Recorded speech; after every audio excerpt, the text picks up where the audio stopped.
أما بعد قال الله تعالى في القرآن المجيد بعد أعوذ بالله من الشيطان الرجيم بسم الله الرحمن الرحيم يا أيها الذين آمنوا اتقوا الله حق تقاته ولا تموتن إلا وأنتم مسلمون يا أيها الناس اتقوا ربكم الذي خلقكم من نفس واحدة وخلق منها زوجها وبث منهما رجالا كثيرا ونساء واتقوا الله الذي تساءلون به والأرحام إن الله كان عليكم رقيبا يا أيها الذين آمنوا اتقوا الله وقولوا قولا سديدا يصلح لكم أعمالكم ويغفر لكم ذنوبكم ومن يطع الله ورسوله فقد فاز فوزا عظيما وقال الله تعالى ألف لام ميم أحسب الناس أن يتركوا أن يقولوا آمنا وهم لا يفتنون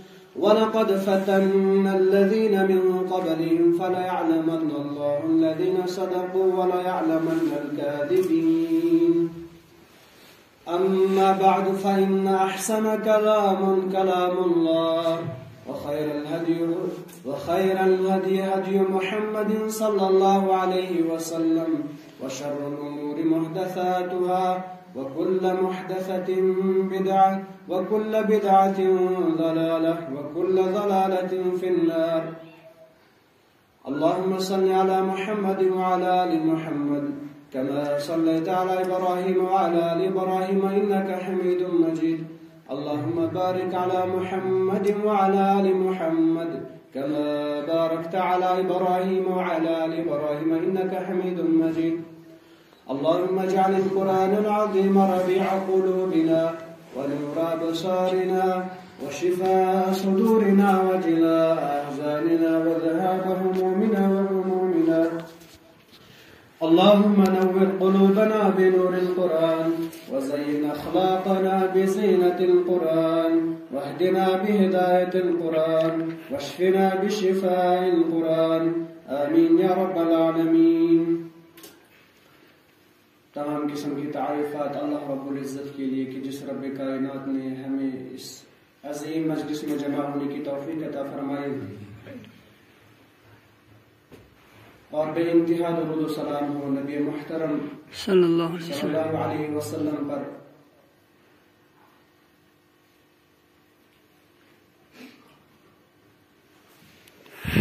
میں نے آپ کے سامنے سورۃ العنکبوت کی 2 آیتیں بیان کی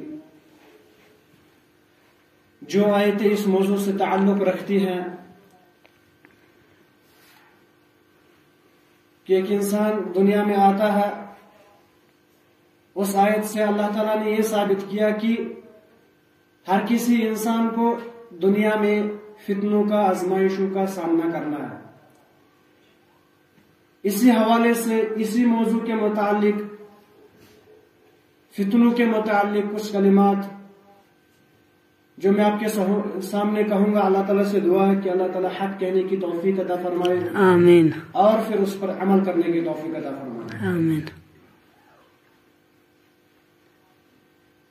اللہ تعالیٰ نے بیان کیا سورۃ العنکبوت میں اللہ تعالیٰ بیان فرماتے ہیں احسب الناس ان يتركوا ان يقولوا آمنا وهم لا يفتنون کیا لوگ یہ گمان کرتے ہیں کہ یا لوگوں کا یہ خیال ہے کہ وہ سوچتے ہیں ہم نے ایمان لایا بس ان کو آزمایا نہیں جائے گا نہیں ایسا نہیں ہے اللہ تعالیٰ نے بیان کیا وَلَقَدْ فَتَنَّا الَّذِينَ مِن قَبْلِهِمْ آپ سے پہلے جتنے بھی لوگ آئے انہیں بھی ہم نے آزمایا انہیں ہم نے فتنوں میں مبتلا کیا اس کی ایک وجہ ہے اللہ تعالیٰ نے فتنوں میں کیوں مبتلا کیا آزماتے کیوں ہے فَلَيَعْلَمَنَّ الَّذِينَ صَدَقُوا وَلَيَعْلَمَنَّ الْكَاذِبِينَ تاکہ اللہ تعالیٰ یہ دیکھے جبکہ اللہ تعالیٰ کو پہلے سے ہی معلوم ہے کون سچا اور کون صرف دعویٰ کرتا ہے لیکن اللہ تعالیٰ نے آزمائش اور فتنے اس لیے رکھے ہیں تاکہ یہ معلوم ہو جائے کہ کون سچا مومن ہے اور کون صرف دعویٰ کرتا ہے اسی لیے فتنہ جو ہوتا ہے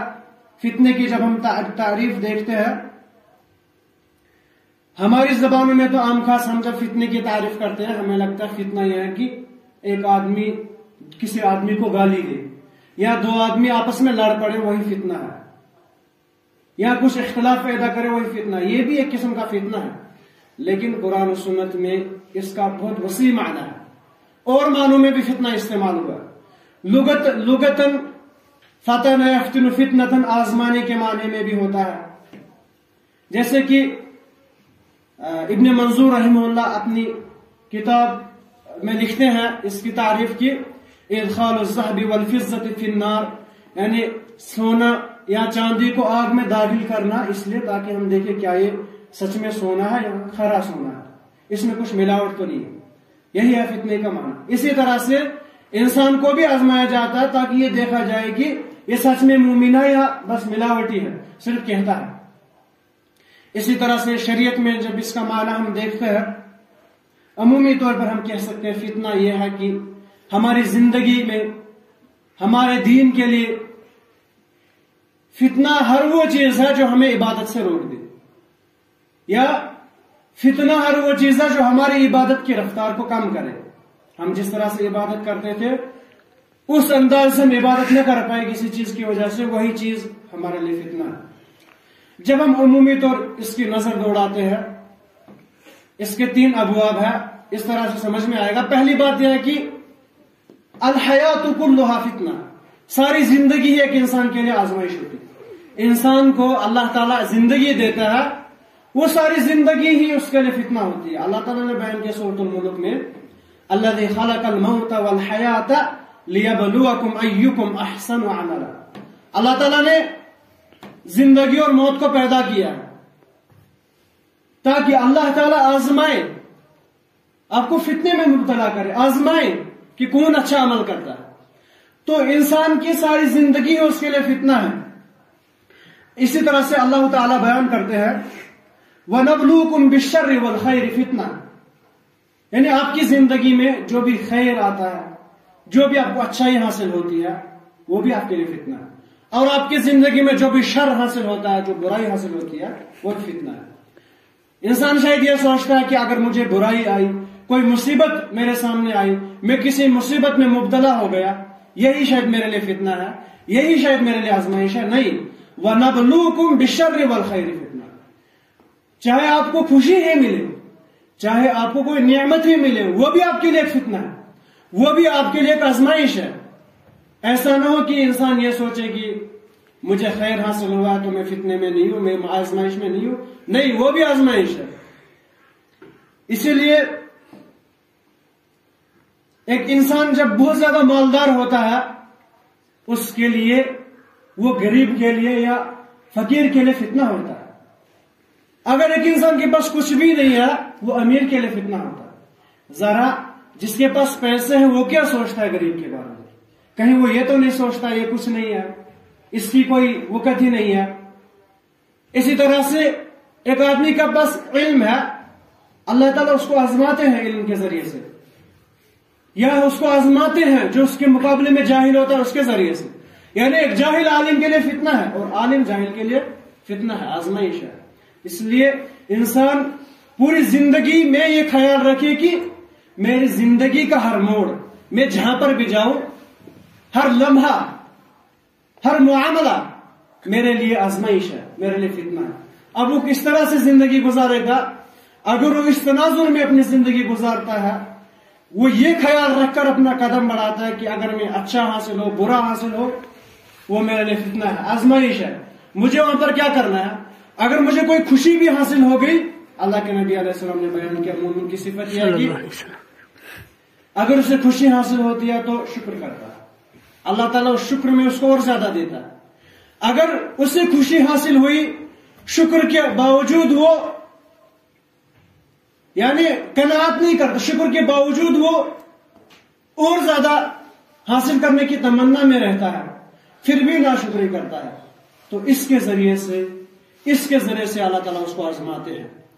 اسی طرح سے ایک انسان کو چلو مصیبت ہی آئی، اگر وہ زندگی اپنی اس نظر سے گزارتا ہے، اس کی زندگی کا یہ ہے کہ اگر مجھے مصیبت بھی آئے گی تو جعل اللہ لکل شیء قدرا، میں کیا کر سکتا ہوں، لیکن پہلے نہیں، مصیبت آ گئی انسان کہتا ہے چلو اللہ تعالیٰ نے شاید اس میں میرے لیے کوئی خیر رکھا ہوگا، کیونکہ تقدیر تو لکھی ہے، اللہ تعالیٰ نے میرے لیے لکھا ہے، شاید اس میں کوئی خیر ہوگا جو مجھے معلوم نہیں ہے، میری زندگی کا کوئی ایسا موڑ بھی آتا ہے شاید اس میں مجھے بہت تکلیف ہوئی لیکن پھر بھی مجھے امید ہے اس میں میرے لیے کوئی خیر ہے، اگر اس دنیا میں نہیں ہے تو ایسی بات ہی نہیں ہے، آخرت میں ضرور اس کو اس کا بدلہ دیا جاتا ہے۔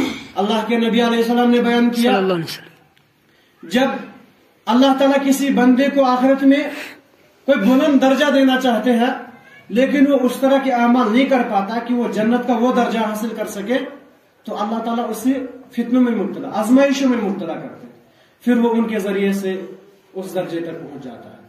تو جب ایک انسان اس طرح سے سوچے کہ میرے لیے میری زندگی، میرے لیے ہر کوئی خیر فتنہ ہے، میرے لیے ہر کوئی شر فتنہ ہے، تو وہ اپنی زندگی کو احسن انداز سے اپنا سکتا ہے۔ اللہ تعالیٰ نے بیان کیا وَجَعَلْنَا بَعْضَكُمْ لِبَعْضٍ فِتْنَةً، یعنی ہر انسان دوسرے کے لیے آزمائش ہے، فتنہ ہے، ہر انسان دوسرے کے لیے فتنہ ہے۔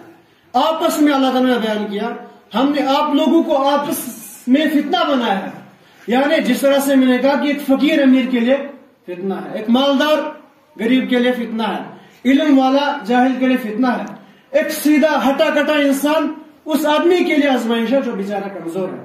کہیں آپ یہ تو نہیں کہتے ہیں کہ اللہ تعالیٰ نے شاید اللہ تعالیٰ مجھے پسند کرتا ہے اسی لیے مجھے دنیا کی کوئی چیز دے دی، نہیں، ایسا نہیں ہے۔ انسان دنیا میں کتنی بھی مصیبتوں کا سامنا کرے کوئی فرق نہیں پڑتا، اصلی کامیابی آخرت کی کامیابی۔ اسی کے مجھے ایک مختصر سا قصہ یاد آیا، سلیمان بن عبد الملک یا شاید مروان بن حکم اس وقت امیر تھے، اسی کے دور میں ایک عالم تھے، وہ سالم بن عبداللہ بن عمر، سالم یعنی عمر رضی اللہ تعالیٰ عمر بن خطاب کے پوتے تھے۔ جب وہ کعبہ کا طواف کر رہے تھے وہی عالم سالم بن عبداللہ رحمہ اللہ، تو جب بادشاہ نے اس کو دیکھا طواف کرتے ہوئے، اسے پھٹے ہوئے کپڑے لگا کے تھے، تھوڑا اس میں یعنی غربت نظر آتی تھی علم کی وجہ سے، کیونکہ وہ علم کے ساتھ مشغول تھے، مال کے پیچھے نہیں لگے۔ تو جب اس بادشاہ نے اس کو دیکھا اس سے کہا کہ مجھے لگتا ہے شاید آپ کو بہت زیادہ ضرورت ہے، اگر آپ کو کوئی ضرورت ہے تو آپ مانگو، میں انشاءاللہ آپ کو دوں گا، کیونکہ وہ بادشاہ تھے شاید مروان بن حکم۔ تو سالم بن عبداللہ نے ان سے کہا عجیب انسان ہوں، میں کعبہ کا طواف کر رہا ہوں، اللہ تعالیٰ کے گھر میں ہوں اور میں آپ سے مدد مانگوں، میں کعبہ میں ہوں، اللہ تعالیٰ کے گھر میں ہوں اور آپ سے کیوں مدد مانگوں؟ تو چلو اس نے کہا یہ نہیں مان رہا چھوڑو، لیکن جب وہ باہر نکلا کعبہ سے اس نے سوچا شاید یہ کعبہ میں تھا اسی لیے اس نے مجھ سے کچھ نہیں مانگا، اب میں کعبہ سے باہر انتظار کرتا ہوں۔ وہ باہر انتظار کرنے لگی، شاید وہ آئے اور میں یہاں پہ اسے دوبارہ کہوں آپ کو مت کوئی ضرورت ہے، میں آپ کے کسی کام آ سکوں۔ جب سالم بن عبداللہ رحمہ اللہ باہر آئے تو انہوں نے کہا چلو اب وہاں پر اللہ کے گھر میں تھے، وہاں پر آپ نے مانگنا اچھا نہیں سمجھا، یہاں پر کہو، اگر آپ کو کوئی بھی ضرورت ہو مجھ سے کہو، میں انشاءاللہ کوشش کروں گا پورا کرنے کی۔ سالم بن عبداللہ نے کہا چلو آپ کہتے ہی ہیں مگر مجھے ایک بات کہو، آپ میری کون سی ضرورت پوری کر سکتے ہیں، دنیا کی یا آخرت کی؟ اگر آخرت کی کر سکتے ہیں میں خوش ہوں، کرو، اگر آخرت کی میرے لیے کوئی ایسی بھلائی کر سکتی ہے جو مجھے آخرت میں کام آئے کرو۔ تو اس نے کہا، اس بادشاہ نے کہا نہیں، آخرت میں تو میں کام نہیں آ سکتا آپ کا، وہ تو میرے ہاتھ میں نہیں ہے، ہاں اگر آپ کو دنیا کی کوئی ضرورت ہے آپ وہ مجھ سے کہو۔ سالم بن عبداللہ نے کہا اللہ کی قسم میں نے دنیا اپنے رب سے نہیں مانگی ہے، آپ سے کیا مانگوں، دنیا تو میں نے اپنے رب سے نہیں مانگی ہے، مجھے چاہیے ہی نہیں، تو آپ سے کیوں مانگوں گا؟ اگر آخرت کی کوئی ضرورت پوری کر سکتے ہو تو کرو۔ بہرحال جو بھی بات ہے، یعنی انسان جس بھی حالت میں ہو اسے وہ آزمائش ہے، اگر ایک انسان برائی کرتا ہے تو وہ سدھر جائے، اگر وہ اچھا ہے پھر بھی اسے آزمائش آتی ہے، شاید اللہ تعالیٰ نے اس کے لیے کوئی خیر رکھا ہے، اس کا کوئی بلند درجہ ہوگا، اس امید سے وہ جیے اور تقدیر پر ایمان رکھے اور آگے بڑھتے جائے۔ اسی طرح سے دوسرا ایک بات ہے ہمارے پاس، ایک تو ایک انسان کی زندگی، جب ہم نے کہا فتنہ ہے تو اس میں اب کوئی بھی چیز لے لو، پھر اس میں تفصیل بہت زیادہ تفصیل ہے. ایک ایک فتنے کو ہم نہیں گن سکتے کہ ایک انسان کے لیے کون کون سی چیز فتنہ ہے، کیونکہ یہ جو دور ہے یہ پرفتن دور ہے. انسان فتنے میں مبتلا بھی ہو گیا ہوتا ہے، اسے معلوم نہیں ہوتا. وہ فتنے میں ہوتا ہے لیکن اسے لگتا ہے میں خیر کر رہا ہوں. تو جب ہم نے کہا کہ انسان کے لیے زندگی فتنہ ہے، ہر خیر اور شر فتنہ ہے، تو وہ اسی حساب سے آگے بڑھے. لیکن دوسرا ایک دروازہ ہے، دوسرا ایک باب ہے، دوسرا ایک راستہ ہے جہاں سے فتنے حملہ آور ہوتے ہیں. کیونکہ ہمیں فتنوں سے چھٹکارا چاہیے نا، ہمیں ان راستوں کے بارے میں تو جاننا ہوگا یہ کہاں سے آتے ہیں، وہ راستے بند کرنے ہیں. اگر کوئی چلو مبتلا ہو بھی گیا ہے، اب وہ کیا کرے گا؟ اسے نکلنے کا راستہ ڈھونڈنا ہے. کیونکہ جب ایک انسان بیمار ہوتا ہے تب تک علاج کروا ہی نہیں سکتا جب تک وہ اپنی بیماری کو نہ پہچانے، کاغذ نہ دیکھے کہاں سے آ رہی ہے بیماری. اور اگر چلو بیمار ہو گیا ہوگا تو اسے کیسے ختم کرے؟ ویسے ہی اگر ایک انسان فتنوں سے ڈرتا ہے، اسے دیکھنا ہے نا فتنے کیا ہے، مجھے کیسے بچانا ہے اپنے آپ کو. تو اسی لیے وَنَبْلُوكُمْ یعنی ایک انسان کو خیر و شر و فتنہ ہے. لیکن اسی طرح سے ایک اور راستہ ہے جس سے فتنے حملہ آور ہوتے ہیں، جس سے ایک انسان فتنے میں مبتلا ہو سکتا ہے. وہ راستہ ہے فتنۃ الشہوات، یعنی شہوات کا فتنہ یا خواہشات کا فتنہ، جس راستے سے ایک انسان فتنے میں مبتلا ہوتا ہے. اس کے بارے میں اللہ تعالی نے بیان کیا سورہ نساء میں. اللہ تعالی بیان فرماتے ہیں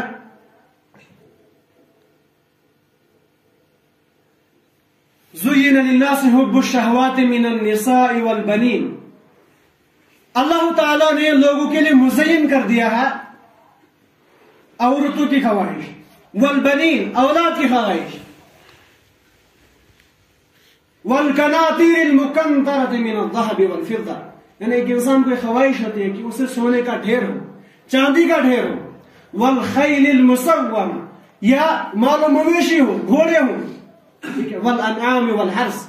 اور انسان کے لیے بھی مزین ہے، یعنی اس کی خواہش کرتا ہے کہ انسان، کیونکہ ان چیزوں کو مزین کیا گیا ہے، اس میں سے کھیتی بھی ہے، کھیتی باڑی بھی ہے. لیکن ذالک متاع الحیات الدنیا، یہ ساری چیزیں کیا ہے؟ ایک دنیاوی سامان. اللہ تعالیٰ نے اس میں پہلی چیز ذکر کی زُيِّنَ لِلنَّاسِ حُبُّ الشَّهَوَاتِ مِنَ النِّسَاء، لوگ جس کی خواہش کرتے ہیں ان میں سے عورت ہے.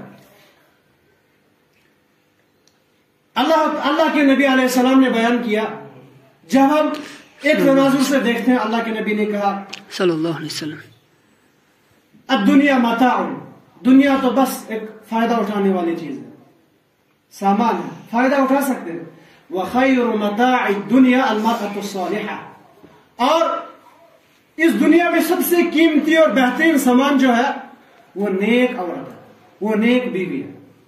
سب سے بہترین اور اچھے سامان اس دنیا کی خوبصورت چیز، اچھا سامان جو ہے وہ المرأة الصالحہ، نیک عورت. لیکن جب اسی کو دوسری تناظر سے دیکھتے ہیں، یہی مرأہ ایک انسان کے لیے، ایک آدمی کے لیے فتنہ ہے، یہی عورت ایک آدمی کے لیے فتنہ ہے.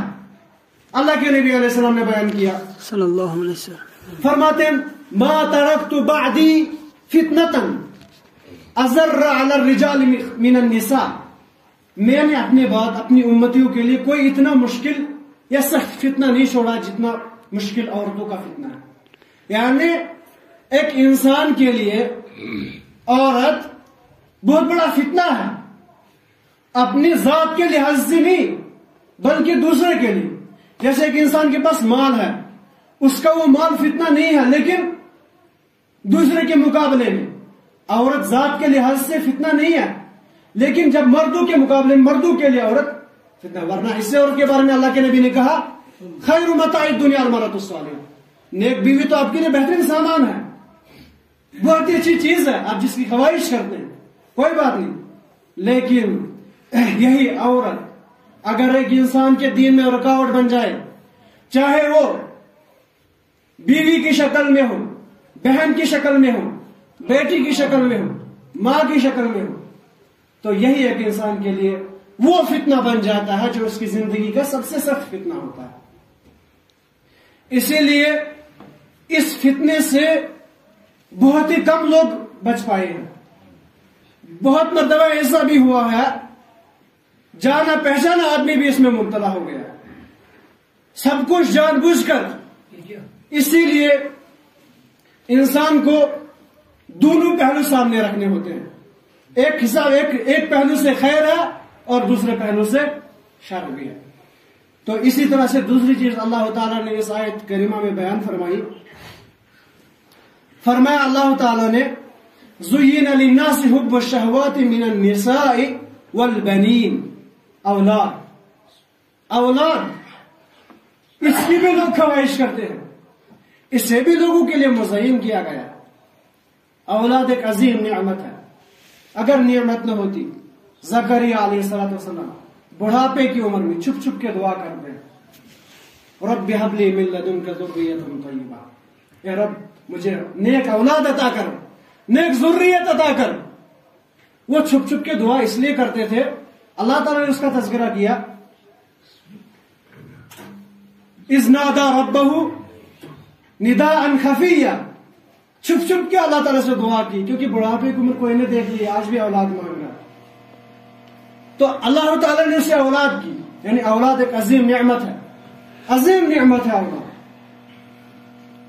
اسی لیے ابراہیم علیہ السلام دعا کرتے ہیں، ربنا وجعلنا مسلمین لک ومن ذریتنا امة مسلمة۔ تو لیکن یہی اولاد دوسرے تناظر سے اللہ کے نبی اللہ تعالیٰ بیان فرماتے قرآن کریم میں، اللہ تعالیٰ نے بیان کیا انما اموالکم و اولادکم فتنہ، آپ کا مال، آپ کی اولاد آپ کے لیے آزمائش ہے۔ آپ کو اللہ تعالیٰ نے اولاد دی ہے، یہ آپ کے لیے آزمائش ہے۔ اسی طرح سے آپ کا مال آپ کے لیے آزمائش ہے، حالانکہ اتنی عظیم نعمت، انبیاء دعا کرتے ہیں اللہ تعالیٰ سے اولاد عطا کر، اس میں کوئی شک نہیں ہے، لیکن یہی دوسرے تناظر سے ایک انسان کے لیے فتنہ ہے، یعنی کہیں انسان اولاد کی وجہ سے فتنے میں مبتلا نہ ہو جائے، اولاد کی وجہ سے ایک انسان اپنے دین کو نہ کھو بیٹھے۔ اسی لیے اللہ تعالیٰ نے یہ پہلو بھی آپ کے سامنے رکھا کہ آپ کے لیے آپ کی اولاد آپ کے لیے فتنہ ہے، اب اس کا خیال رکھنا۔ بیوی عورت بہترین چیز ہے، لیکن خیال رکھنا فتنہ بھی ہے۔ اولاد عظیم نعمت ہے، خیال رکھنا فتنہ بھی ہے۔ اسی طرح سے اللہ تعالیٰ نے اس آیت کریمہ میں تیسری چیز بیان کی، زُيِّنَ لِلنَّاسِ حُبُّ الشَّهَوَاتِ مِنَ النِّسَاءِ وَالْبَنِينَ، پھر کہا وَالْقَنَاطِيرِ الْمُقَنطَرَةِ، یعنی ایک انسان کی یہ بھی خواہش ہوتی ہے کہ وہ سونا اور چاندی یعنی مال جمع کرے، حالانکہ مال کمانے میں کوئی حرج نہیں ہے۔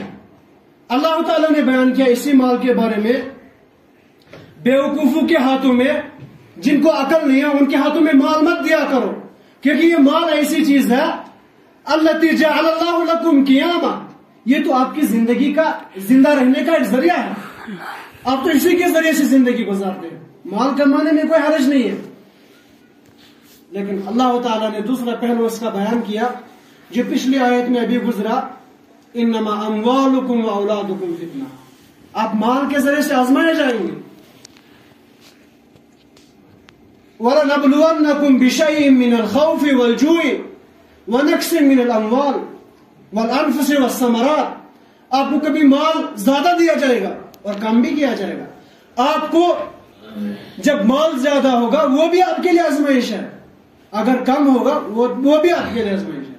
اسی لیے ان دونوں چیزوں کے دو پہلو ہیں، چاہے وہ اولاد ہو یا مال ہو۔ اسی لیے جب آپ کے پاس اولاد ہے، آپ کے پاس مال ہے، ان دونوں پہلوؤں کو سامنے رکھ کر آگے بڑھیے۔ ایسا نہ ہو کہ اسی مال کی وجہ سے، اسی اولاد کی وجہ سے ایک انسان فتنے میں مبتلا ہو جائے۔ اللہ کے نبی علیہ السلام بیان فرماتے ہیں ان لکل امت فتنہ، ہر کسی امت کے لیے کوئی نہ کوئی خاص فتنہ تھا۔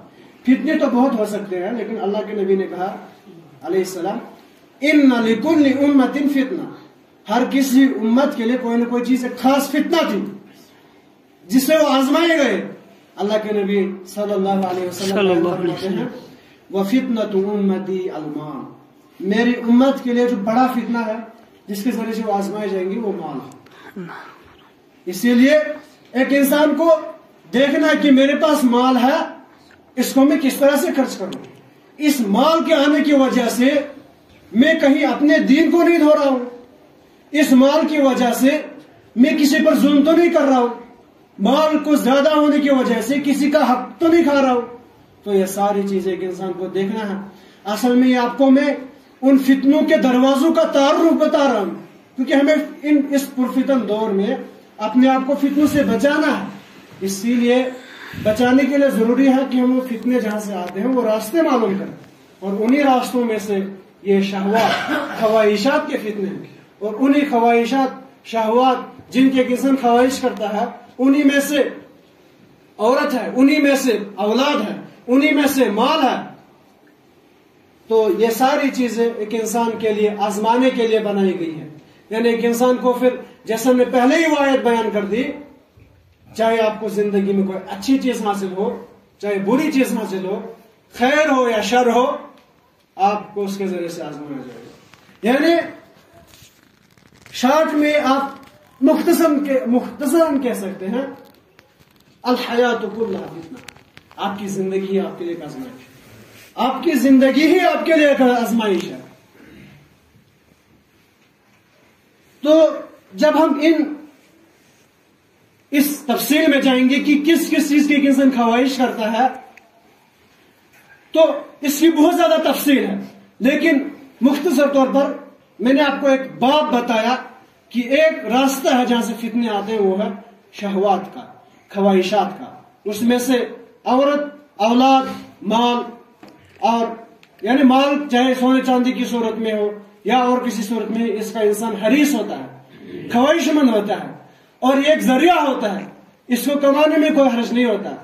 ہر چیز آپ کے لیے کھلی ہے تب تک جب تک آپ کو عبادت میں کوئی رکاوٹ نہ پیدا کر دے.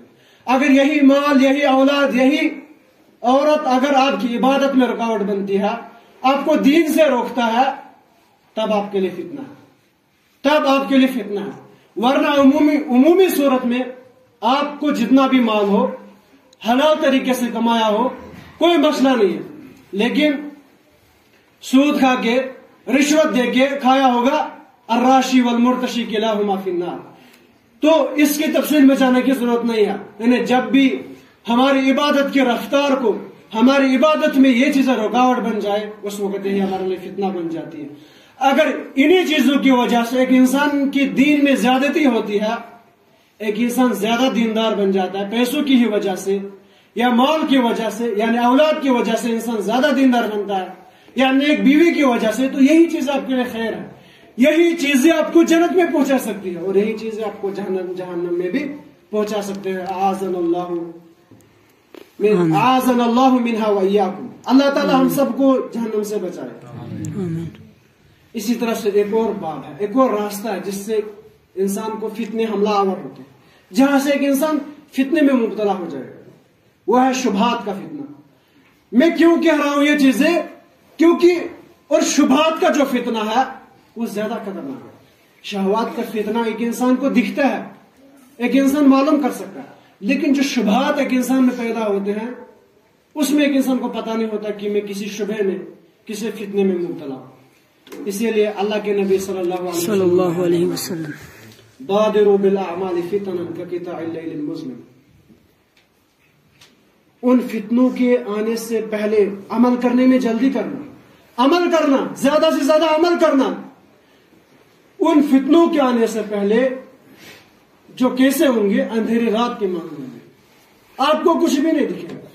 ایک انسان جب اندھیری رات میں باہر نکلتا ہے، انسان کو پتہ نہیں ہوتا یہاں وہاں کیا ہے، کہیں بھی جا سکتا ہے، کسی بھی راستے میں جا سکتا ہے، گر سکتا ہے، اسے کسی کے ساتھ لگ سکتی ہے. اللہ کے نبی صلی اللہ علیہ وسلم نے بیان فرمایا ایسے ہی فتنے آئیں گے اندھیرے رات کی طرح. عمر رضی اللہ تعالیٰ عنہ نے فرمایا تھا وہ سمندر کی لہروں کی طرح ہوں گے، تموج کالبحر. ایسے فتنوں کے آنے سے پہلے بادروا بالاعمال، عمل کرنے میں جلدی کرنا. اور انہی فتنوں میں سے، اور اللہ کے نبی علیہ السلام نے کیا بیان کیا؟ ان کی خصوصیت، وہ کیا کریں گے وہ فتنے؟ اللہ کے نبی صلی اللہ علیہ وسلم صلی اللہ نے علیہ بیان وسلم فرمایا یصبح الرجل فیہا مؤمنا ویمسی کافرا، یعنی انسان صبح نکلے گا مومن ہوگا حالت ایمان میں، لیکن شام کو کافر بن گیا ہوگا۔ اور ایک اور روایت میں او یمسی مؤمنا ویصبح کافرا، شام کو تو گھر جائے گا حالت ایمان میں، لیکن صبح کرے گا تو ایمان جا چکا ہوگا، یعنی ان فتنوں کی وجہ سے انسان کو پتہ بھی نہیں چلے گا، اس کو وہ ایمان سے خالی ہو چکا ہوگا۔ اسی لیے اللہ کے نبی نے کہا عمل کرنے میں جلدی کرنا ایسے فتنوں سے پہلے جو اندھیرے رات کے مانند ہوں گے، اور کیا ہو جائے گا، انسان صبح کے وقت مومن ہوگا اور وہ یمسی کافرا، شام کو کافر بن جائے گا۔ اسی طرح سے اس شبہات کے فتنوں میں سے سب سے بڑا شبہ ہے الشرک باللہ، کیونکہ شہوات کے فتنوں کے متعلق تو میں نے اختصار کے ساتھ ایک راستہ بیان کیا، کچھ راستے بیان کیے کہ جہاں سے فتنے آپ کو آ سکتے ہیں۔ اسی طرح سے دوسرا ہے یہی شبہات، یعنی ایک انسان کو شبہات پیدا ہوتے ہیں، ایک انسان مشرک بن جاتا ہے، شرک کرتا ہے۔ اور سب سے بڑا شبہ جس کی وجہ سے کہ انسان اپنے دین کو کھو بیٹھے گا وہ شرک ہے۔ اور شرک کیا ہے، اس کی اتنی ہی ڈیفینیشن نہیں ہے، اتنی تعریف نہیں ہے کہ بس آپ غیر اللہ کے سامنے جھک جاؤ یعنی عبادت کرو، وہ تو ہے ہی شرک، وہ تو ظاہر ہے، لیکن شرک کی اور بھی صورت ہے۔ تو سب سے بڑا شبہات کے بعد میں جب ہم دیکھتے ہیں تو شرک کا فتنہ ہے، جس کی وجہ سے ایک انسان کے اپنے دین کو کھو بیٹھ سکتا ہے۔ اسی کے متعلق اللہ تعالیٰ نے بیان کیا، رسول اکرم صلی اللہ علیہ وسلم کو فرمایا وَقَاتِلُوهُمْ حَتَّى لَا تَكُونَ فِتْنَةٌ، آپ لڑو ان کے ساتھ یہاں تک کہ کوئی فتنہ باقی نہ رہے، یعنی شرک باقی نہ رہے۔ اس کی وجہ سے ایک انسان اپنے دین کو کھو بیٹھ سکتا ہے، اپنے دین اس کا دین ضائع ہو سکتا ہے، اور اگر اسی حالت میں اس کی وفات ہو جاتی ہے تو خالداً مخلداً فی النار، ہمیشہ کے لیے جہنم۔ اللہ تعالیٰ ہم سب کو آمین۔ بہت ساری شرک کی بہت ساری صورتیں، میں آپ کو ایک مثال سے سمجھاؤں گا۔ یعنی عبادت کی کوئی بھی قسم ہو، جیسے ناصر سعدی رحمہ اللہ بیان فرماتے ہیں، عبد الرحمن ناصر سعدی، عبادت کی کسی بھی قسم میں سے آپ جب غیر اللہ کے لیے پھیرتے ہیں تو وہی شرک بن جاتا ہے۔ نماز تو ہم خالص اللہ تعالیٰ کے لیے پڑھتے ہیں، وہ کس نے غیر اللہ کے لیے پڑھی؟ لیکن عبادات میں توکل بھی آتا ہے، عبادات میں محبت بھی آتی ہے، عبادات میں خوف بھی ہے، عبادات میں دشمنی اور دوستی بھی ہے اللہ کے لیے۔ تو کہیں انسان کوئی عبادت غیر اللہ کے لیے تو نہیں کر رہا۔ اس کے لیے ایک چھوٹی میں مثال دوں گا، حالانکہ بہت ساری چیزیں ہیں۔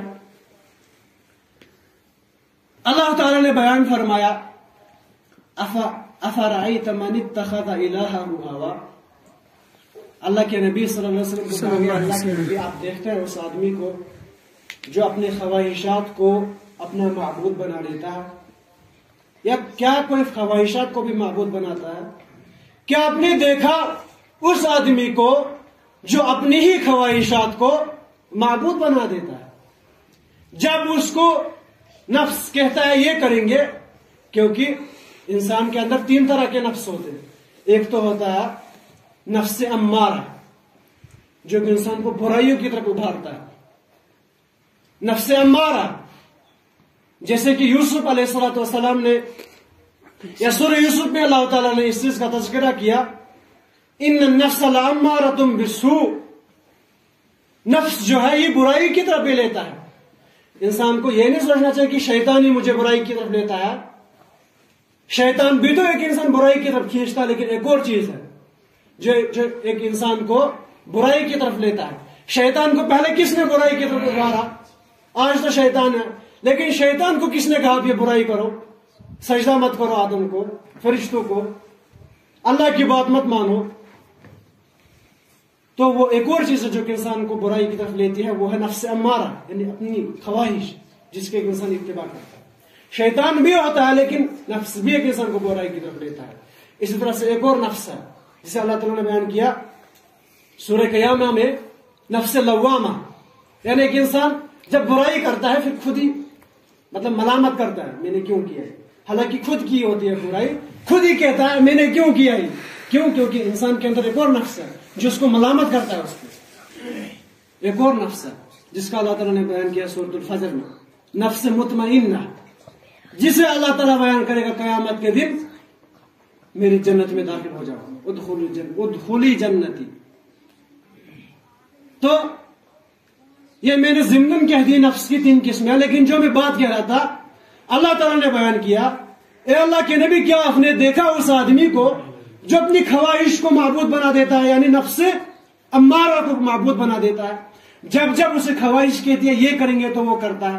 ایک سائڈ سے اللہ تعالیٰ کا حکم ہے، دوسرے سائڈ سے انسان کا نفس ہے، پڑھیں گے نماز نہیں پڑھیں گے، چھوڑو نہیں پڑھیں گے. کس نے کہا؟ یہ نفس نے کہا. آپ اس کی پیروی کر رہے ہیں. آج میں چوری کروں گا، اللہ تعالیٰ کا فرمان آپ کو پتا ہے نہیں چوری نہیں کرنی، لیکن آپ نفس کی پیروی کرتے ہیں. اللہ تعالیٰ نے کہا آپ صدقہ دیجئے، زکوٰۃ دیجئے، آپ کو واجب ہے، نفس کہتا ہے چھوڑو کم ہو جائے گا. آپ اسی کی بات مانتے ہیں. اس کا مطلب ہے آپ نے اسی کو معبود بنایا. تو خبردار ہم میں سے کوئی ایسا تو نہیں ہے جو شرک کرتا ہے، یہ والا شرک کرتا ہے، یعنی اسی خواہش کو معبود بنایا ہے. جب اسے معبود بنائیں گے، محمد بن صالح العثیمین رحمہ اللہ بیان الانسان اذا كان همه الدنيا فكان عابد اللہ. جب ایک انسان کا ہم و غم دنیا ہی بن جائے، انسان پیروی کرتا ہے ہمیشہ نفس کی، یہ کرو یہ کرو، اللہ کے احکام کو ٹھکراتا ہے، وہ دنیا کا عبادت گزار بنتا ہے. کہیں ہم دنیا کی عبادت تو نہیں کر رہے ہیں، کہیں ہم اپنے خواہش کی تو عبادت نہیں کر رہے ہیں. تو یہ بھی ایک بڑا شبہ ہے جس کے ذریعے سے انسان فتنے میں مبتلا ہو سکتا ہے. تو خبردار اس کے متعلق دیکھیے. اسی طرح سے ایک اور راستہ ہے شبہات میں، بڑا راستہ، الشرک فی الرسالہ، اللہ کے نبی علیہ السلام کی رسالت میں شرک کرنا، یعنی دوسرے کسی آدمی کو رسول صلی اللہ علیہ وسلم کا درجہ دینا، کسی امام کو، کسی عالم کو، کسی کو بھی رسول اللہ صلی اللہ علیہ وسلم کا درجہ، مخلوق میں سے کسی کو بھی رسول اللہ صلی اللہ علیہ وسلم کو درجہ دینا، اس کی بات کو رسول کی بات سے زیادہ اہم جاننا، یہ بھی ایک بڑا فتنہ ہے. فَلْيَحْذَرِ الَّذِينَ يُخَالِفُونَ عَنْ أَمْرِهِ، اے اللہ کے نبی ان لوگوں کو ڈراؤ جو آپ کے امر کی مخالفت کرتے ہیں، ان تصیبہم فتنہ، کہیں ہم فتنے میں مبتلا نہ ہو جائے، اور یصیبہم عذاب علیم، یا پھر ان کو اللہ تعالیٰ عذاب میں گرفتار کرے. تو یہ بھی ایک بڑا فتنہ ہے. مجھے لگتا ہے وقت کم ہی بچا ہے، یہ میں نے مختصر طور پر آپ کو کچھ راستے بتائے جس سے کہ انسان فتنوں میں مبتلا ہو سکتا ہے، جن راستوں سے کہ انسان کو فتنے حملہ آور ہوتے ہیں، جن راستوں سے کہ انسان اپنے آپ اپنے دین کو، یعنی اس کا دین ضائع ہو سکتا ہے اگر وہ فتنے میں مبتلا ہو. لیکن اب آپ کے سامنے میں نے راستے بیان کیے ہیں اس آدمی کے لیے جو فتنوں میں مبتلا نہیں ہے. لیکن اب ہو سکتا ہے کوئی آدمی اس میں مبتلا ہو گیا ہوگا، یا اب ایک آدمی کو بچنے کا کیا راستہ ہے، اب وہی میں آپ کے سامنے مختصر طور بیان کروں. علماء نے کچھ چیزیں بیان کیا، اگر ہم ان چیزوں کو آزمائیں گے انشاءاللہ ہم ضرور فتنۃ الشبہات، جب شبہات کے فتنے ہوں، شہوات کے فتنے ہوں، کوئی بھی قسم کے فتنے ہوں، انسان بچ سکتا ہے. ان چیزوں کو اپنا کر 10 چیزیں جو میں آپ کو اختصار کے سامنے آپ کے سامنے رکھوں گا. پہلی چیز جو کہ ہم لوگوں کو پتا ہے وہ کیا ہو سکتی ہے، جو اہم چیز ہے جس کا تذکرہ اللہ تعالیٰ نے سب سے پہلے قرآن میں بھی کیا، ایسی حالت میں تذکرہ کیا جبکہ اللہ کے نبی علیہ الصلوۃ والسلام نبی بنے. حالت کیا تھی؟ لوگ بہت ساری برائیوں میں مبتلا تھے، لڑتے تھے، جھگڑتے تھے، بیٹی کو زندہ درگور کرتے تھے. اللہ تعالیٰ نے کہا اقرأ باسم ربک الذی خلق، اب پڑھو. یعنی سب سے پہلی چیز آپ کو کیا ہے؟ علم، شریعت کا علم. آپ کو علم حاصل کرنا ہے تبھی آپ ان فتنوں سے لڑ سکتے ہیں. اللہ کے نبی علیہ السلام کے سامنے ایک اتنی بڑی برائیاں تھی جب وہ نبی بننے والے تھے، نبی بنے، لیکن اللہ تعالیٰ پہلی چیز نازل کرتے ہیں پڑھیے اللہ کے نام سے. پڑھنا ایک اہم چیز ہے. اگر آپ کے پاس علم نہیں ہے تو ایک انسان کیسے بچ سکتا ہے؟ اسی لیے پہلی چیز یہ ہے کہ ایک انسان کو دین کا اتنا علم ہونا ضروری ہے. دین میں فقیہ بننا، بہت بڑا عالم بننا وہ تو فرض کفایہ ہے، کوئی بنتا اگر کوئی بنتا اس کا درجہ ہے، لیکن اتنا علم حاصل کرنا دین کا واجب ہے جس کے ذریعے سے ہم اپنا دین بچا سکیں، دین پر عمل کر سکیں. وہ سب کو حاصل کرنا ہے، ورنہ ہم کیسے عبادت کر سکتے ہیں؟ اگر ہم نے علم حاصل کیا تو علم کیا ہے؟ اب آپ کو کہ علم کیا ہے؟ ہم کیا اصول پڑھے؟ نہیں، العلم ما قال اللہ وما قال الرسول. پہلی چیز قرآن آپ کے سامنے حدیث ہے. تو اب اگر ایک انسان کو علم ہوگا انسان فتنوں سے بچ سکتا ہے. اللہ تعالیٰ نے بیان فرمایا فَمَنِ اتَّبَعَ هُدَايَ فَلَا يَضِلُّ وَلَا يَشْقَى. جس نے ہماری ہدایت یعنی قرآن علم ہے اس کی اتباع کی اس کے پیچھے پیچھے چلا فَلَا يَضِلُّ وَلَا يَشْقَى. نہ وہ گمراہ ہوگا اور نہ اسے. ابن عباس رحمہ اللہ اس کی تفسیر میں بیان فرماتے اے فَلَا يَضِلُّ فِي الدُّنْيَا وَلَا يَشْقَى فِي الْآخِرَةِ. نہ دنیا میں وہ اسے کوئی پرابلم ہوگی اور نہ آخرت میں اسے کوئی پرابلم ہوگی. تو پہلی چیز ہے علم. لیکن اگر ایک انسان اسی کی اتباع نہیں کرے گا اللہ تعالیٰ نے بیان کیا وَمَنْ أَعْرَضَ عَنْ ذِكْرِي فَإِنَّ لَهُ مَعِيشَةً ضَنْكَ وَنَحْشُرُهُ يَوْمَ الْقِيَامَةِ أَعْمَى. ایک انسان پھر اگر قرآن سے اس علم سے دور ہوتا ہے اللہ تعالیٰ نے بیان کیا ہم اس کی زندگی تنگ بنا دیتے ہیں. زندگی بھی تنگ ہو جاتی ہے اور قیامت کے دن بھی وہ اندھا ہوگا. اسی طرح سے اللہ تعالیٰ نے بیان کیا سورۃ البقرہ میں وَاتَّبَعُوا مَا تَتْلُو الشَّيَاطِينُ عَلَى مُلْكِ سُلَيْمَانَ. یعنی جب ایک انسان اصلی علم سے دور ہوتا ہے تو وہ شیطانوں کی اتباع کرتا ہے. پھر ایسے ایسے علوم سیکھتا ہے جس کے ذریعے سے کفر تک پہنچ جاتا ہے. آپ کو دنیا کی کوئی بھی ڈگری حاصل ہو جائے کوئی مسئلہ نہیں, آپ حاصل کرو لا باس, آپ کو کوئی مسئلہ نہیں. لیکن آپ کو ایک مقصد ہے کہیں آپ کو اس سے رکاوٹ نہ بن جائے. تو آپ علم حاصل کرو دنیا کا لیکن آپ کو فتنوں سے نہیں بچا سکتا. آپ کو پھر بھی اچھا ادب وہ علم نہیں سکھا سکتا. آپ کسی بھی ڈگری پر کسی بھی پوزیشن پہ ہو لیکن جو رہنمائی آپ کو اسلام کرتا ہے جو رہنمائی ہمیں اسلام کرتا ہے وہ کوئی بھی دین کوئی بھی مذہب کوئی بھی ڈگری نہیں کر سکتا. اسی لیے پہلی چیز کیا ہے علم حاصل کرو. اتنا سارا علم حاصل کرو دین کا جتنا ضروری ہے جتنا فرض ہے. اگر ہم فزکس کیمسٹری کیا کیا پڑھتے ہیں کون سے ڈگریاں حاصل کر لیتے ہیں ہم قرآن نہیں پڑھ سکتے ہم حدیث نہیں پڑھ سکتے. اس آدمی کو تو اللہ تعالیٰ چلو معاف کرے گا جس کو نہ وہ پتا تھا نہ یہ پتا تھا. لیکن ہماری بات کہاں مانے گا اللہ تعالیٰ قیامت کے دن. ہم کہیں گے اللہ ہمیں پتا نہیں تھا. تمہیں جب سارا کچھ پتا چل گیا دنیا کا لیکن قرآن نہیں پڑھ سکے تو اس آدمی کو سوچنا ہے جو سارا کچھ پڑھ سکتا ہے تو قرآن کیوں نہیں پڑھے گا. تو پہلی چیز علم. اختصار کے ساتھ میں آگے بڑھوں جلدی سے. دوسری چیز جس سے ہم فتنوں سے بچا سکتے جس کے ذریعے سے ہم فتنوں سے بچ سکتے ہیں وہ ہے دعا. دعا ایک بہت بڑا ہتھیار ہے. اللہ کے نبی علیہ السلام نے بیان کیا تعوذوا باللہ من الفتن ما ظہر منها وما بطن. فتنوں سے پناہ مانگا کرو چاہے وہ دکھتے ہوں آپ کو ظاہری ہو باطنی ہو لیکن دعا کیا کرو اے اللہ ہمیں فتنوں سے محفوظ. بہت ساری دعائیں. تو دوسرا طریقہ دوسرا راستہ آپ کے پاس جس سے آپ فتنوں سے بچ سکتے ہیں دوسرا علاج وہ ہے دعا کرنا. کیونکہ دعا کے ذریعے سے ایک برا انسان آخری وقت میں اچھا بن جاتا ہے اور جنت میں چلا جاتا ہے. لیکن ایک انسان اچھا ہوتا ہے یہاں تک کہ لوگوں کو بھی بتاتا ہے اچھی باتیں لیکن ایک دن آتا ہے وہ فتنے میں مبتلا ہو جاتا ہے اور اسی پر اس کی وفات ہو جاتی ہے اور جہنم میں چلا جاتا ہے. اللہ تعالیٰ ہمیں اور آپ سب کو اس سے بچائے آمین. تو دعا ایک بڑا ذریعہ ہے. دعا ایک بہت بڑا ہتھیار ہے. آپ رکا مت کرو فتنوں سے پناہ مانگو دعائیں کرو ہدایت کی دعا کرو. عمر رضی اللہ عنہ بیان کرتے تھے دعا کرنا میرا کام ہے. میں کیا سوچوں قبول کرنے کے بارے میں. قبول کرنا میرا کام نہیں ہے وہ تو اللہ کا کام ہے. اس لیے میں کرتے رہوں گا دعا.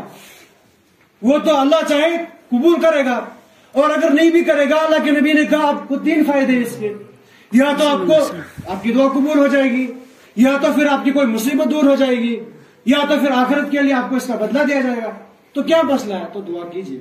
دعا مومن کا ایک بہت بڑا ہتھیار ہے. دعا کرتے رہنا چاہیے. اسی طرح سے تیسری چیز جس سے آپ فتنوں سے خود کو بچا سکتے ہیں عبادت کرنا. زیادہ سے زیادہ عبادات میں کیونکہ اللہ کے نبی نے کہا صلی اللہ علیہ وسلم جو ہمیں پہلے حدیث گزری بادروا بالاعمال فتنہ. فتنوں کے دور میں کم سے پہلے عمل کیا کرو. تو عبادت کرنا. اللہ کے نبی صلی اللہ علیہ وسلم بیان فرماتے ہیں صحیح مسلم کی حدیث ہے عبادت فی الحرج کہجرۃ الیہ. قتل و غارت میں فتنوں کے دور میں عبادت کرنا ایسے ہی ہے جیسے میری طرف ہجرت کرنا. یعنی علماء اس کو اس طرح سے لکھتے ہیں کہ جب رسول اللہ صلی اللہ علیہ وسلم کے دور میں کسی کو فتنے کا ڈر ہوتا تھا کہیں میں برائی میں مبتلا نہ ہو جاؤں فتنے میں مبتلا نہ ہو جاؤں وہ رسول اللہ صلی اللہ علیہ وسلم اس کی طرف ہجرت کرتا تھا ان کی پناہ میں جاتا تھا. لیکن آج کیا کریں. تو فرمایا آج کے دور میں اگر کسی کو فتنے کا ڈر ہو، برائی میں مبتلا ہونے کا ڈر ہو، تو وہ عبادت کرے، وہ عبادت کی پناہ میں جائے. تو تیسری چیز کیا ہے؟ عبادت. پہلی چیز علم، دوسری چیز دعا، اور تیسری چیز عبادت. چوتھی چیز جس سے آپ خود کو فتنوں سے بچا سکتے ہیں، الفرار من الفتن، فتنوں سے بھاگنا.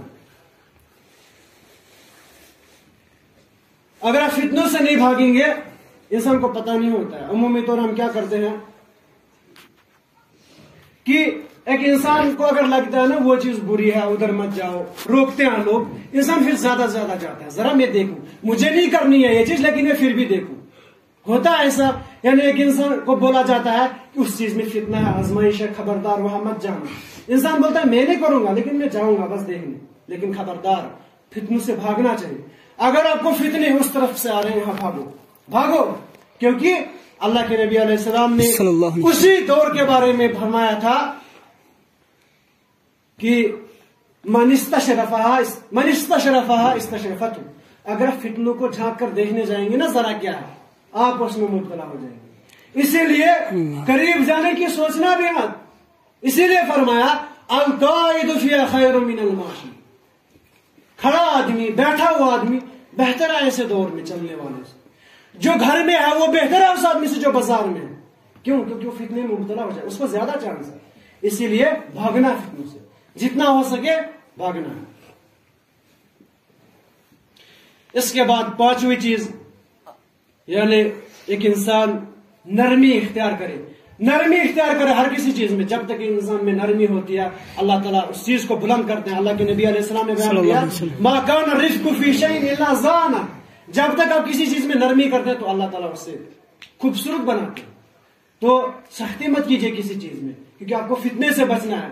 اسی طرح سے جلدی سے کسی بھی چیز کے بارے میں الحکم علی الشیء فرع عن تصور، کسی بھی چیز کے بارے میں بحث نہ کرو جس کے بارے میں آپ کو علم نہ ہے. اگر آپ کو مجھے کسی چیز کے بارے میں علم نہیں ہے تو مجھے اس کے متعلق بات ہی نہیں کرنی. اگر مجھے فتنے سے بچنا ہے، اگر مجھے فتنے سے نہیں بچنا ہے پھر کرو کیا. لیکن اگر آپ کو فتنے سے اپنے آپ کو محفوظ رکھنا ہے تو کبھی بھی ایسے مسئلے کے بارے میں بات نہ کیجیے جس کے بارے میں آپ کو علم نہیں. وَلَا تَقْفُ مَا لَيْسَ لَكَ بِهِ عِلْمٌ. اس چیز کے بارے میں مت کرو بحث جس کا آپ کو علم نہیں.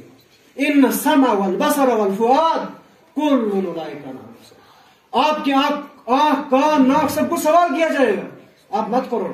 اسی لیے فتنوں سے بچنے کے لیے ایک چیز یہ ہے کہ آپ کسی بھی چیز کے بارے میں تب تک بات نہ کیجیے جب تک اس کے بارے میں علم. کیونکہ ہم بات کرتے ہیں تو پھر لوگوں کو بتاتے ہیں، پھر شیئر کرتے ہیں، اور پھر بعد میں پتہ چلتا ہے یہ دور تھا، اور تب تک بہت سارے لوگوں کو بڑی پرابلمس کا سامنا انہوں نے کیا ہوتا ہے. اسی طرح سے انسان عدل و انصاف سے کام لے. انسان اتحاد و اتفاق کی کوشش کرے.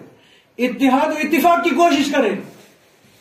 کسی چھوٹے سے مسئلے کی وجہ سے، ایسے فقہی مسئلے کی وجہ سے جنگ و جدال نہ کرے. امام احمد بن حنبل رحمہ اللہ بیان کرتے ہیں لیس الفقیہ من، جو وہ آدمی فقیہ نہیں ہے جو لوگوں کو اپنے مذہب پر پلائے. یہ فقیہ کی علامت نہیں ہے.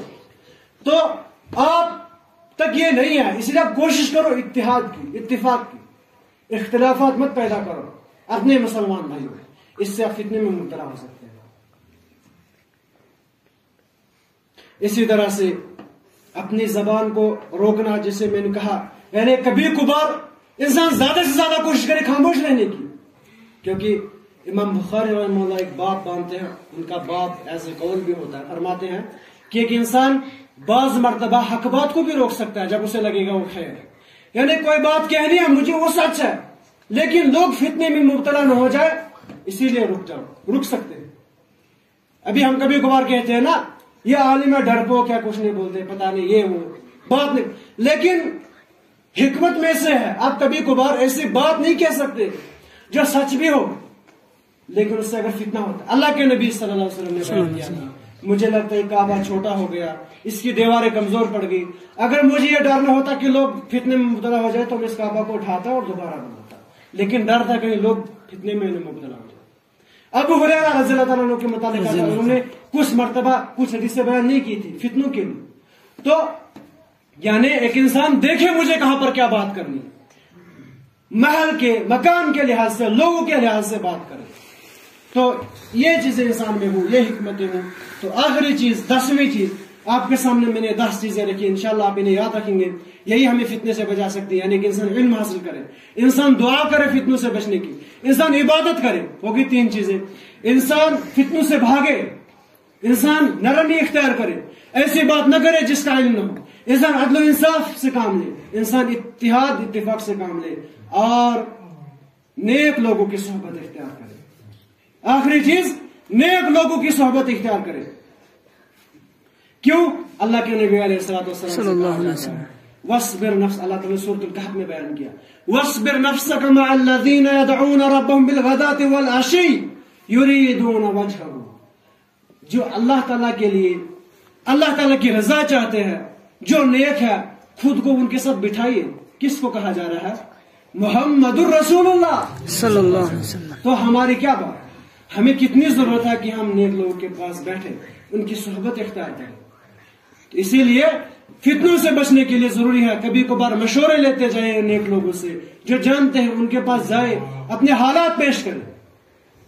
تو بڑی چیز ہے کہ اللہ تعالیٰ نے بیان کیا اللہ کے نبی کو کہ نیک لوگوں کے ساتھ بیٹھیے، خود کو روکیے ان کے ساتھ جو اللہ کی رضا چاہتے ہیں.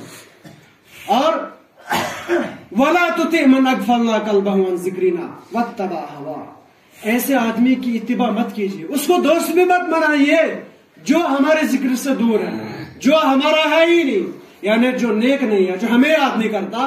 آپ اس کی اتباع مت کرو، اس کے پاس مت جاؤ، اسے دوست مت بناؤ. اللہ کے نبی سے کہا گیا.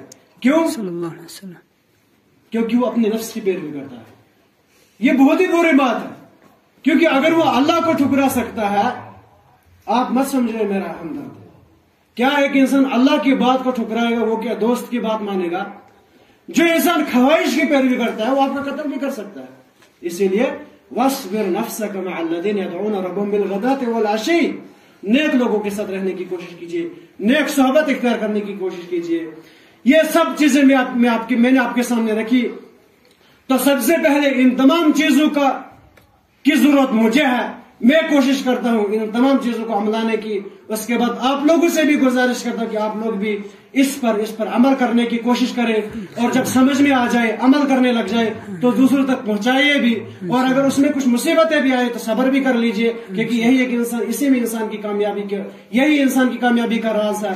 اللہ تعالیٰ سے دعا ہے کہ اے اللہ، جو ہم نے بیان کیا، جو بھی حق تھا وہ آپ کی طرف سے تھا، اے اللہ اس پر عمل کرنے کی توفیق. اور جو غلطی ہوگی وہ میری طرف سے اور شیطان کی طرف سے، اے اللہ وہ ہمارے ذہنوں سے ہی مٹا دے.